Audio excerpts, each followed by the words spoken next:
একজন কম্বোডিয়ান, একজন উগান্ডান, একজন বোতসোয়ানার কেউ, এবং একজন মালয়েশিয়ান একটি বারে প্রবেশ করে।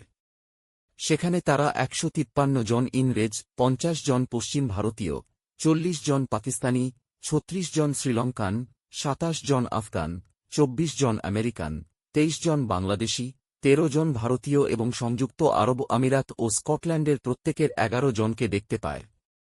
১০ জন জিম্বাবুয়ে, আইরিশ এবং ডাচ, ৯ জন নিউজিল্যান্ডের, ৫ জন নামিবিয়ান, ৩ জন অস্ট্রেলিয়ান, কানাডিয়ান, নেপালি এবং ওমানি, ২ জন মালাউই এবং জার্মানও সেখানে আছেন, এবং ৩২৮ জন দক্ষিণ আফ্রিকান। তুমি হয়তো বলবে এটা একটা বড় বার।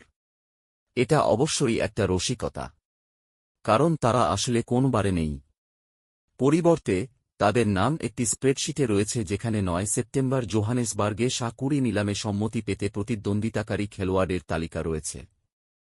মাত্র ৮৪টি স্থান দখলের জন্য বিবেচনা করা হচ্ছে। নিলামের জন্য নিবন্ধিত ৭৮২ জন খেলোয়াড়ের মধ্যে ৬৯৯ জন হতাশ হবেন।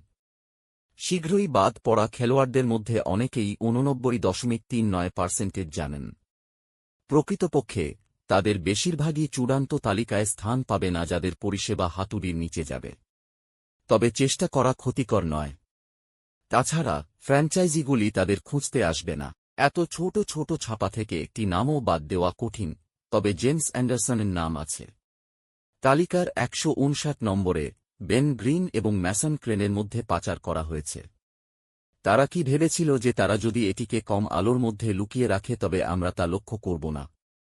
গত বছরের জুলাই মাসে অ্যান্ডারসন তার টেস্ট ক্যারিয়ারের অবসান ঘটান নিঃসন্দেহে ইংল্যান্ডের সেরা ফাস্ট বোলার হিসেবে। কিন্তু তারপর থেকে সে ১৭টি প্রথম শ্রেণীর টি-২০ এবং দ্য ১০০ ম্যাচ খেলেছে।